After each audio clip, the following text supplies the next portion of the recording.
This is world's cheapest laptop all the way to the most expensive. So let's see what improves as you spend more money. And does expensive necessarily mean better? So at just $70, we have the Coda 1.1. Pretty basic unboxing experience. It just comes presented in some foam inserts. But even then, how is this possible for that price? This is a full laptop. It's thin, it's light, it's got a smooth matte finish. And it's not even badly built. The hinge is smooth, the body doesn't creak. This $70 laptop comes with 12 months of Microsoft apps included, worth $60. The delivery was free.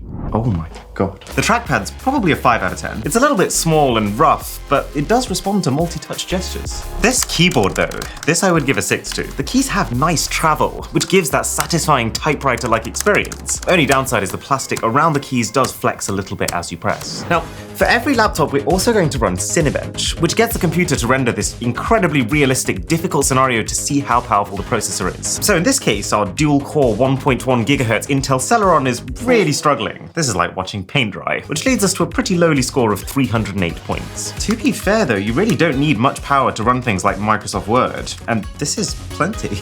And then, to test the graphics, GTA 5. This is quite funny. The laptop's 64 gigabytes of internal memory is not even enough to hold the game, so running it off this, which costs about 3 times as much as the laptop. Another fun fact, this laptop actually doesn't have the graphics power to even be able to open GTA 5 in full screen. So we actually have to go into the app config file and tweak the settings so that it only opens in this windowed mode, and then we full screen it. Oh my gosh, it's running at like 4 frames per second. So we're running this at 800 by 600 resolution. That's like a smartphone resolution from 12 years ago. The hardest thing to process here is the loading times of everything. I'm waiting for this game to load for about 10 minutes. Oh my god, we're in! But it does look like a mobile game in a best case scenario. I'll move my finger across the trackpad and like a full 2 seconds later the laptop follows. Feels kind of ironic trying to sprint in this condition. Okay, so we've jumped online and I've clicked quick join into a real other person's race. Although the irony of quick is not lost on me. I'm so sorry, Mona 1968. It's actually just occurred to me how much lag is going to be introduced into this session from my end.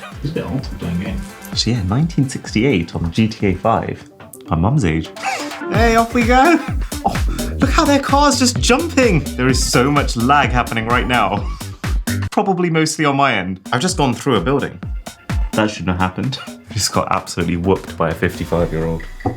So how much more does $500 get you? This is the Lenovo V15 G2. And first impressions, the unboxing is surprisingly similar. Still a plain cardboard box, which just like last time comes with a laptop embedded between 2 pieces of foam, and then a charger. But in terms of the actual machine itself, big difference. The webcam's gone from a slightly laggy, pretty grainy 720p image on the Coda to a slightly higher quality, but still 720p webcam. But it does have a light that shows you when a program is accessing it, and even a manual shutter that you can use to physically cover it up during your private moments. There's more ports on the sides, including a full-on Ethernet for wired internet, a Kensington lock port, which lets you physically restrain your laptop to your office table, for example.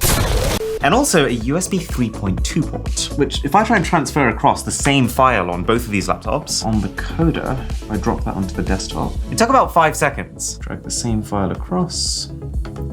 That just happened instantly. There was no loading bar. I guess it makes sense. Theoretically, USB 3.2 is 10 times faster than USB 2.0. I like this trackpad. It's made of a noticeably smoother material, and if you listen to the click sounds that the Coda makes compared to this, the Lenovo does feel more refined and put together.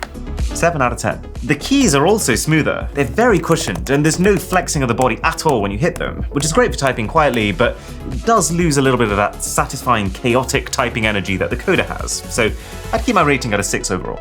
Oh, we haven't talked about speakers yet. Both laptops have bottom-firing speakers, which does sound like a strange idea, but it's actually done with a lot of mid-price machines like this to try and bounce the sound into your face, as opposed to just blindly shooting up into the ceiling. But the sound quality is way up. This is the $70 Coda.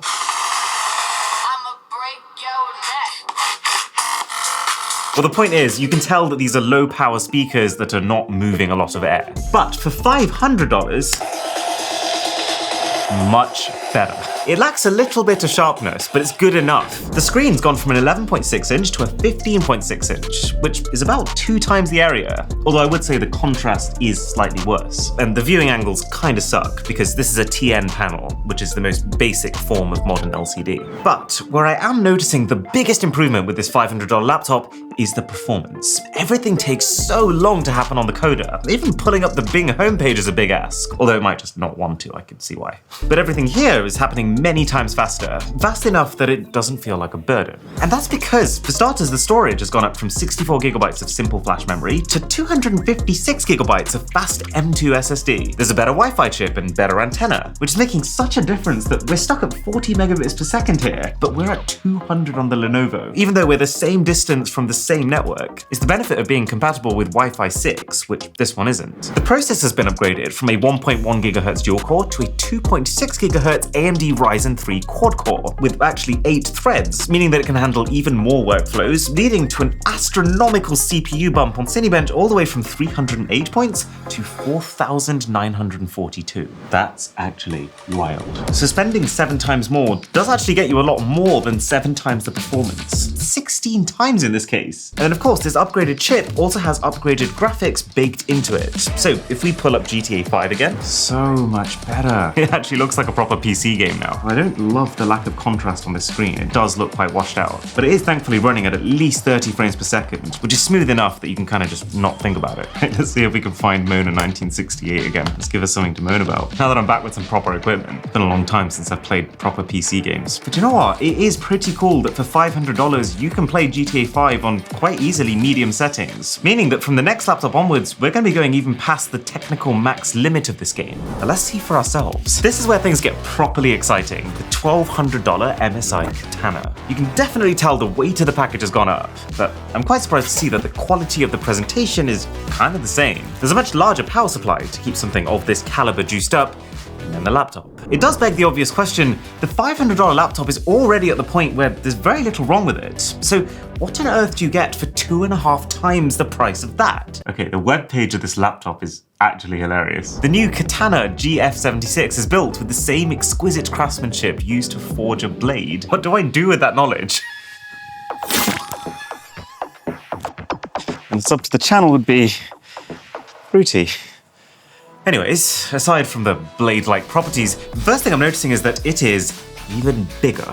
There's no beating around the bush. This is one of the chonkiest laptops I've ever laid my hands on. And it's kind of great because, you know, there's so much space to rest your hands on, but I wouldn't necessarily say that the build quality is any higher. It's about the same. The trackpad's still on the smaller side. I have no idea why when they have this much room for it. It's good quality, but I'm not loving the amount of force you need to put in to click it. But I am enjoying this keyboard. It's backlit for starters, which is an actual game changer if you're planning on using it in bed at night, though it is kind of evil looking, so don't know how I feel about that. And then the majority of the keys, they are still a little bit on the soft side. They don't have a huge amount of travel, which is less fun for typing, but it means you can be more responsive when you're gaming. And they've at least made sure that the spacebar and the enter key do feel distinct and satisfying. I could do this for quite a long time. Very fun. 8 out of 10. But $1,200 is well within what I would call the luxury price range. So at this point, it's not just about how good the fundamentals are, it's also the other niceties. For example, it leans a lot more into gaming specific features. So you've got this entire MSI suite, which lets you do literally any kind of fiddling you could possibly think of. There's gaming mode, Wi-Fi analysis, hardware diagnosis, everything. You get high-res audio, still coming from 2 downwards-facing speakers, but those now have 2 watts of power each instead of 1.5. So this is the base of the last laptop. Again, very inoffensive sound. There's nothing wrong with it. And this is $1,200. It's definitely punchier, and I can also tell more spatial separation, potentially just because there's more distance between the 2 speakers, but doesn't feel like a whole tier above. I would say though, general browsing around on the internet feels way quicker. And if we run one of these speed tests, you will probably be able to see why. So again, same connection to the same network, but this has faster download speed by about 50 megabits per second, almost double the upload speed. But the biggest improvement you're getting between these 2 price points is the latency. It's gone all the way from 102 milliseconds to just 27. And when you've got general internet speeds as fast as this, the latency actually becomes the bigger determining factor in the overall experience. Oh yeah, also the screen, huge leap. I mean, to start with, just like the rest of the laptop, It's bigger at 17.3 inches, which might sound like a subtle difference versus 15.6, but in total, that's about 25% more screen area, which I'd actually say is very much the difference between this feeling like a laptop experience, tiding me over until I get home to my proper rig, and feeling like you're at your main workstation. Like, this is the place where the job gets done. But also, this is an IPS panel, which compared to this TN panel is brighter, has more poppy colors and better contrast, and has a 144Hz refresh rate versus 60. It'll be tough for you to experience it just through the camera, but trust me, all the scrolling and the browsing feels next level responsive, and definitely like you're getting treated as opposed to it just being purely functional. But I think the thing you'll be most surprised by is the power difference. So in terms of CPU now, we have a 12th gen Intel i7, and it's actually kind of wild. It's got 14 cores and 20 threads. And if we run the same Cinebench benchmark, that's 14,754. Or in other words, a full-on 3 times improvement, which yet again is more than the difference in price. But this is what I'm here for, the graphics. This is the single biggest jump with this laptop, because we've moved from integrated graphics at $500 to a dedicated RTX 3060 graphics card now, which as far as the general population's laptops are concerned, easily puts this in the top 5%. Should be a night and day improvement. It's loaded in about a third of the time of the last one. And the cool bit is that this is powerful enough that this isn't even running just normal GTA. This is GTA plus an additional set of graphics mods called the ENB series, which adds on additional effects like depth of field and motion blur and better water. This is the biggest jump so far. Textures are super high resolution. Now this graphics card also supports real-time ray tracing, which is why the lighting looks so ridiculously realistic. I can't even picture what the next laptop's gonna look like, and you can see the lighting in real time on these cars going past. So if $1,200 is already the luxury premium experience, what on earth does a $7,000 laptop even do?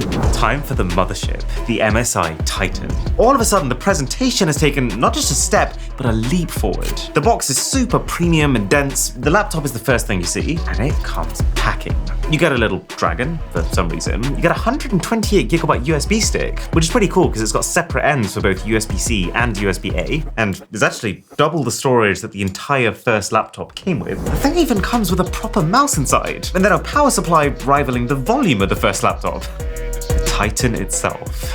My God, what has this thing been eating? So, to answer the question, at $7,000, you get everything. Every cutting edge feature that a laptop could possibly offer, everything that you don't need but you really, really want, it's here. So for example, this is not just a standard membrane keyboard like the rest of the laptops have. Or in other words, one big plastic sheet with pressure pads underneath each key. This is a mechanical keyboard. Every single key is its own moving part, with its own mechanism to make each press just feel that extra bit crispy and purposeful. I didn't know this until I just used it, but as far as laptop keyboards go, this is what a 10 feels like.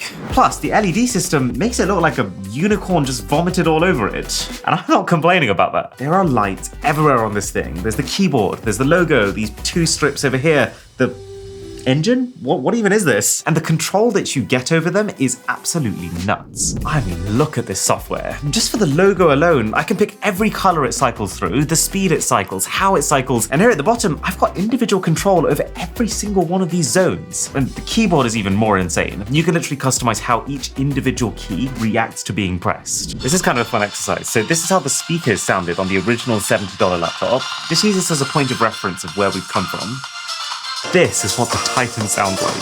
This is a world of difference. I mean, technically that's not a huge surprise. This laptop is 100 times the price of this laptop, and it has a quad speaker system with 2 separate woofers just to handle bass. It's only just fully occurring to me how ridiculously bright the screen is. It's got the same 144Hz refresh rate as the last one, but instead of it being a full HD IPS panel, it's an Ultra HD mini LED panel. It's based on similar LCD tech as before, but instead of having like one main backlight that shines onto it, you have thousands of tiny LEDs that give you basically extreme levels of color fidelity and contrast. Or in other words, it's 2 times the brightness and 4 times the resolution. I mean, I could just keep going on and on. It's got even more extreme Wi-Fi, to the point where your router is going to be the bottleneck. Even faster USB ports, to the point where whatever you're transferring from will be the limiting factor. A proper cooling system, 4 fans, 6 exhausts, and 8 pipes. But the thing that I'm most interested in is what this means for performance and gaming. So this is running the Intel Core i9 13980HX processor, which is probably the most gobbledygook naming I've ever heard from a tech company, but basically means 24 cores, 32 threads, a technical max of 5.6 gigahertz without even overclocking, and 29,604 points on Cinebench, more than doubling the already high ceiling of the last laptop. And the RTX 4090 graphics is an even bigger jump. It's gonna mean we can take Grand Theft Auto to a whole other level. Oh my goodness. So you know how with the last laptop we had a graphics mod on GTA? Right now, we're running 11 separate graphics mods at the same time, and this looks absolutely ridiculous. This is probably the most advanced graphics I've ever seen on a video game. There are mods for everything right now. Lighting, textures, bloom, ray tracing, even stuff like the density of vegetation. Goodness me. Look at the reflections of the entire city on the water. I will say the fans are going absolutely out of control. Completely worth it though for this. One thing that I find absolutely hilarious though is that for all the things this laptop does, look at the quality of the webcam. Why, MSI? Why?